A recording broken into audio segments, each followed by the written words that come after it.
మన దేశానికి స్వాతంత్రం వచ్చిన రోజు నుండి పొరుగు దేశమైన పాకిస్తాన్ ఎన్ని రకాలుగా కవించిన ఒక పెద్దలాగా శాంతియుతంగా రెండు దేశాలు అభివృద్ధి చెందాలనే లక్ష్యంతో పాకిస్తాన్ ప్రజల గొంతు తడిపే నీరు కూడా మనవేస్తూ ఈనాడు పాకిస్తాన్ ఎన్ని అరాచకాలు చేసినా శాంతియుతంగా సమయం పాటిస్తూ ప్రపంచ దేశాల్లో భారతదేశ విదేశాంగ విధానం పంచశీల సూత్రాల ప్రకారం పొరుగు దేశాల అంతర్గత వ్యవహారాల్లో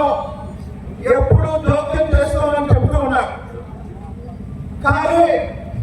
మన మంచితనాన్ని మన సంయమనాన్ని మనం పాటిస్తున్న శాంతి మంత్రాన్ని జాతీయానితనంగా అసమర్థతగా భావిస్తున్న పాకిస్తాన్ పాలకులు అప్పుడప్పుడు దుర్చర్యలకు పాల్పడుతూ మన దేశంలో అనేక మంది ప్రాణాలు తీస్తున్నారు. కానీ ఈరోజు భారతదేశానికి నాయకత్వం వహిస్తున్న నరేంద్ర మోడీ గారి నాయకత్వంలో అలాగే 140 కోట్ల మంది ఒక్క మాటపై ఒక్క దానిపై మన సైన్యానికి మద్దతుగా నిలిచి పాకిస్తాన్ దుర్చర్యలని